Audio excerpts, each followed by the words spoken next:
Hello everyone, welcome to today's session. I am Kajol and in this video we are going to discuss effects of fraud. So let's get started. तो अब हम fraud में उसकी definition और उससे related जो cases हैं वो डिस्कस कर चुके हैं और अब हम इसके इफेक्ट्स जो हैं वो डिस्कस करेंगे। तो जो फ्रॉड के इफेक्ट्स हैं वो तीन टाइप से हो सकते हैं। तो फर्स्ट टाइप है यहाँ पर रेसेंट द कॉन्ट्रैक्ट, मतलब जो भी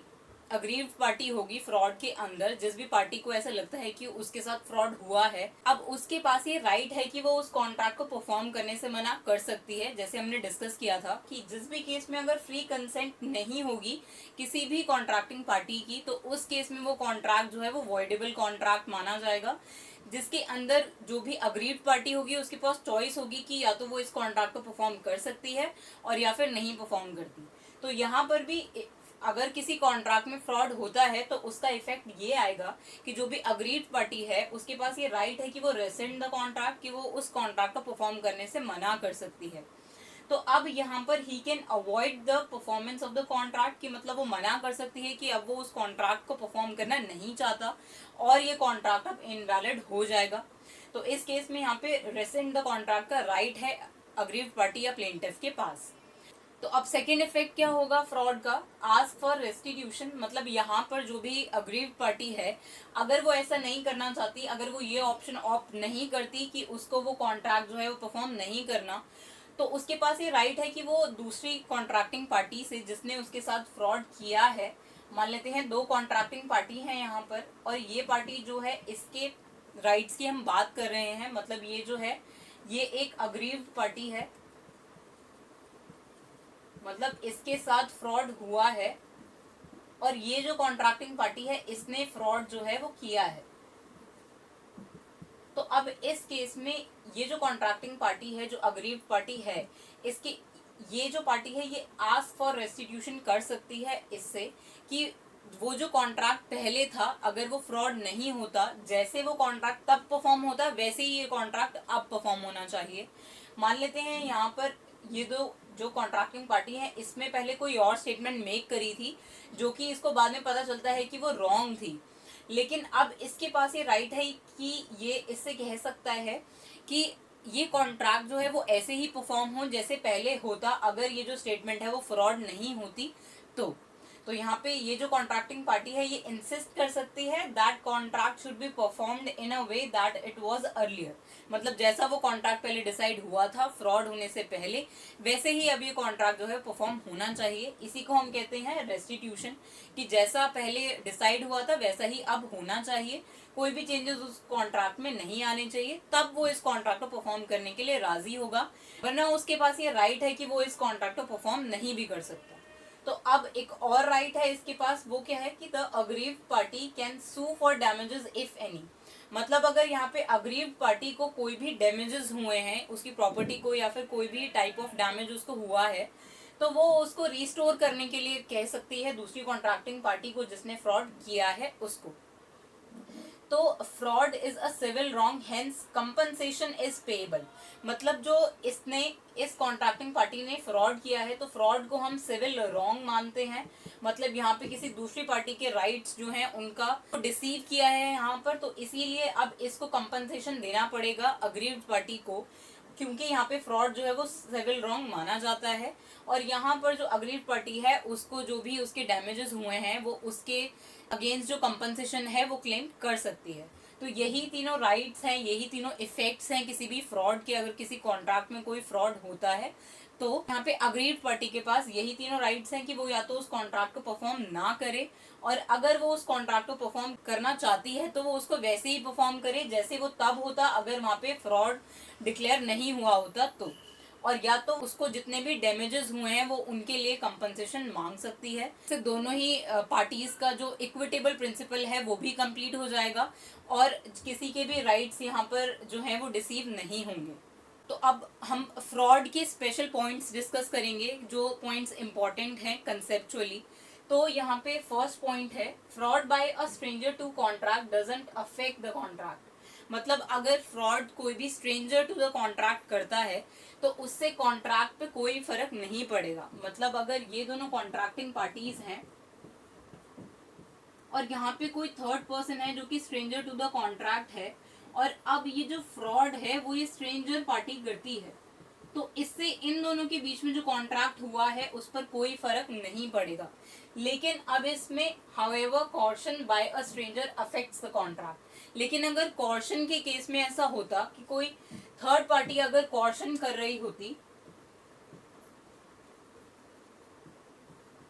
तो फिर हम इसको मानते कि इससे अगर कॉर्शन करती है कोई थर्ड पार्टी, तो इससे फिर इन दोनों कॉन्ट्रैक्टिंग पार्टी के बीच में जो कॉन्ट्रैक्ट हुआ है वो अफेक्ट माना जाएगा। जैसे हमने रंगनायक अम्मा वर्सेस अलवर सेठी वाले केस में देखा था कि वहां पे उस विडो के जो रिलेटिव्स होते हैं वो उसको फोर्स कर रहे होते हैं कि वो एक बॉय को अडॉप्ट करे, तो वो कॉन्ट्रैक्ट जो है वो उस विडो लेडी और अडॉप्टेड बॉय के बीच में होना था। लेकिन वहां पे उन रिलेटिव्स ने कॉर्शन के थ्रू उस लेडी को इस कॉन्ट्रैक्ट में एंटर करवाया कि वो उस बॉय को अडॉप्ट करे पहले, तभी वो उसके हस्बैंड जो कि डिसीज्ड है उनका क्रिमेशन होने देंगे। तो इस केस में वहां पे वो रिलेटिव्स थे जो, तो उन्होंने वहां पे कॉर्शन का यूज किया उस लेडी को उस बॉय का अडॉप्शन करवाने के लिए। और उसके बाद में हमने देखा कि उस विडो लेडी ने तभी उस बॉय के अडॉप्शन की कैंसिलेशन के लिए प्ली डाल दिया कोर्ट में। तो इस केस में यहाँ पे उस विडो लेडी और बॉय के बीच में जो कॉन्ट्रैक्ट था उससे वो जो रिलेटिव्स थे वहां पर वो third party to the contract थे, लेकिन उन्होंने कॉर्शन करके इस लेडी को उस बॉय को अडॉप्शन करवाया। तो इसीलिए यहाँ पे ये कॉन्ट्रैक्ट जो है वो अफेक्टेड माना गया और यहाँ पे ये जो कॉन्ट्रैक्ट हुआ अडॉप्शन का वो बाद में कैंसिल हो गया। तो इसीलिए ये तो कॉर्शन के केस में होता है कि स्ट्रेंजर जो है वो कॉन्ट्रैक्ट को अफेक्ट कर सकता है, लेकिन ऐसा फ्रॉड के केस में नहीं होता। तो अब नेक्स्ट पॉइंट है यहाँ पर, fraudulent representation must have been instrumental in inducing other party to enter into contract. मतलब यहाँ पे जो भी फ्रॉडुलेंट रिप्रेजेंटेशन हुआ है किसी भी स्टेटमेंट का या फिर जिस चीज को लेकर भी कोई फ्रॉड स्टेटमेंट मेक की हुई है, उस स्टेटमेंट से ऐसा वही स्टेटमेंट जो है वो रीजन होने चाहिए कोई इंड्यूस करने का अदर पार्टी को उस कॉन्ट्रैक्ट में एंटर होने के लिए। कि मतलब अगर ये कोई फ्रॉडुलेंट स्टेटमेंट है तो इसी स्टेटमेंट को लेकर जो ये कॉन्ट्रैक्टिंग पार्टी है इसी स्टेटमेंट को देखकर ये किसी कॉन्ट्रैक्ट में एंटर हुई होनी चाहिए, तभी हम उसको बोलेंगे कि वो एक फ्रॉड है। मतलब यहाँ पर यही जो फॉल्स स्टेटमेंट है इसी के थ्रू वो इंड्यूस होनी चाहिए कोई कॉन्ट्रैक्ट में एंटर होने के लिए। तो अब यहाँ पे है कि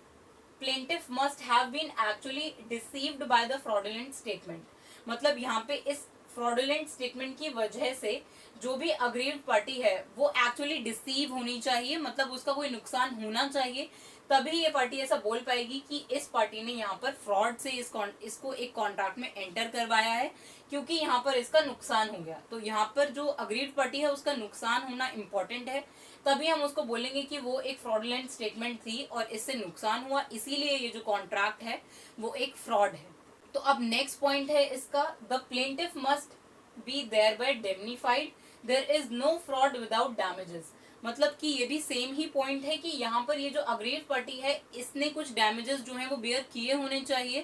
तभी वो फ्रॉडुलेंट स्टेटमेंट जो है वो प्रूव हो पाएगी कि इसी से इंड्यूस होकर ये पार्टी इस कॉन्ट्रैक्ट में एंटर हुई थी और अब इससे ये जो अग्रीड पार्टी है इसका कोई लॉस हुआ और अब इस कॉन्ट्रैक्ट को फ्रॉड माना जाएगा और ये एक वॉइडेबल कॉन्ट्रैक्ट बन जाएगा।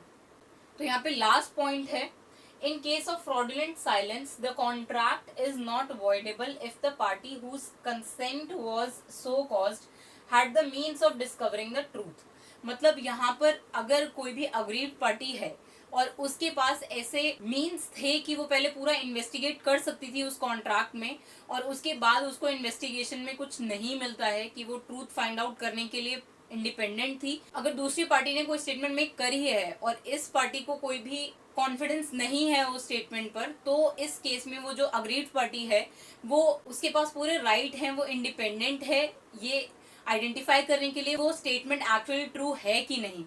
तो इस केस में अगर ऐसा होता है कि यहाँ पर ये जो पार्टी है वो ऐसा इन्वेस्टिगेट करती है और उसके बाद भी उसको कुछ रॉन्ग नहीं मिलता है, तो उस केस में फिर ये पार्टी बाद में ऐसा नहीं बोल सकती कि उसके साथ फ्रॉड हुआ है। तो यही समरी है इस पॉइंट की, जैसे हमने पहले भी डिस्कस किया था ए एंड बी के केस में जब वो हॉर्स परचेज करने के लिए हुआ था कि यहाँ पर मान लेते हैं ये जो कॉन्ट्रैक्ट है वो हॉर्स को लेकर हो रहा है और यहाँ पर ये पार्टी है ए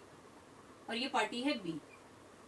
तो अब यहाँ पर क्या होता है कि अब बी को ये हॉर्स जो है वो परचेज करना है और ए क्या करता है कि ये जो हॉर्स है वो इंजर्ड है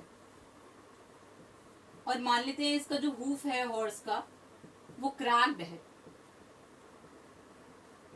और ए क्या करता है, ए उसके क्रैक्ड हूफ को कवर कर देता है ताकि बी वो फाइंड आउट ना कर पाए जो वो इन्वेस्टिगेट करे उस हॉर्स को। और इस केस में ऐसा ही होता है कि बी जो है वो ये फाइंड आउट नहीं कर पाता कि हॉर्स का जो हूफ है वो क्रैक्ड है, और उसको बाद में ऐसा पता चलता है हॉर्स को परचेज करने के बाद कि वो जो हॉर्स है उसका हूफ जो है वो क्रैक्ड है। तो इस केस में अब यहाँ पर बी ऐसा नहीं बोल सकता कि ए ने उसके साथ फ्रॉड किया है, क्योंकि ए ने उसको पूरा चांस दिया था कि वो हॉर्स को इन्वेस्टिगेट कर सकता है, और यहाँ पर अब बी की गलती है कि वो नहीं देख पाया कि उस हॉर्स का जो हूफ है वो क्रैक्ड है। तो ऐसा ही सेम केस हमने एक और एग्जाम्पल में डिस्कस किया था कि मान लेते हैं आप एक केमिस्ट की शॉप पर जाते हैं मेडिसिन परचेज करने के लिए, और वहां पर आप बिना देखे उस मेडिसिन को ले आते हैं, और घर पे आके आपको पता चलता है कि वो जो मेडिसिन है वो एक्सपायर्ड है। तो उस केस में आप फिर ये नहीं बोल सकते कि उस मेडिकल स्टोर के जो शॉपकीपर है उसने आपके साथ फ्रॉड किया है, क्योंकि उस केस में आप जो है वो वहां पे इंडिपेंडेंट थे ये देखने के लिए और ये चेक करने के लिए कि उस मेडिसिन की जो एक्सपायरी डेट है वो क्या है। तो इस केस में हम शॉपकीपर को लायबल नहीं मान सकते, इस केस में आप ही लायबल माने जाएंगे, क्योंकि हमने एक कंसेप्ट पढ़ा था कॉन्ट्रैक्ट ऑफ सेल्स में कि वहां पे कैविएट एम्प्टर होता है, मतलब लेट द बायर बिवेयर, कि वहां पे बायर को ही बिवेयर होना पड़ेगा उसके राइट्स और उसकी ड्यूटीज के लिए, कि अगर वो कोई प्रोडक्ट जो है वो परचेज कर रहा है तो उसे उसकी स्पेसिफिकेशंस और उसकी वैलिडिटी खुद ही चेक करनी पड़ेगी। शॉपकीपर उसको उसकी सारी कंडीशंस बताने के लिए लायबल नहीं है। तो यही 5 इंपॉर्टेंट पॉइंट्स हैं फ्रॉड के अंदर जो यूजुअली कंफ्यूजिंग पॉइंट्स होते हैं। जैसे हमने यहाँ पर कॉर्शन और फ्रॉड के केस में देखा कि यहाँ पे अगर एक स्ट्रेंजर टू द कॉन्ट्रैक्ट है और वो कॉर्शन कर रहा है कॉन्ट्रैक्टिंग पार्टी के ऊपर, तो उससे जो कॉन्ट्रैक्ट है वो अफेक्ट होगा। लेकिन अगर कोई थर्ड पार्टी फ्रॉड कर रही है तो उससे फिर इन दोनों पार्टीज के बीच का जो कॉन्ट्रैक्ट है वो अफेक्ट नहीं होगा। तो ऐसे ही ये सारे पॉइंट्स जो हैं वो इम्पोर्टेंट है फ्रॉड के टॉपिक को स्ट्रॉन्ग बनाने के लिए, क्योंकि ऐसे ही कंसेप्ट से क्वेश्चन एग्जाम में पूछे जाते हैं और इनको एग्जाम्पल्स के थ्रू आपसे पूछा जाता है। तो वो क्वेश्चंस भी हम डिस्कस करेंगे। So that's it for this video. Thank you.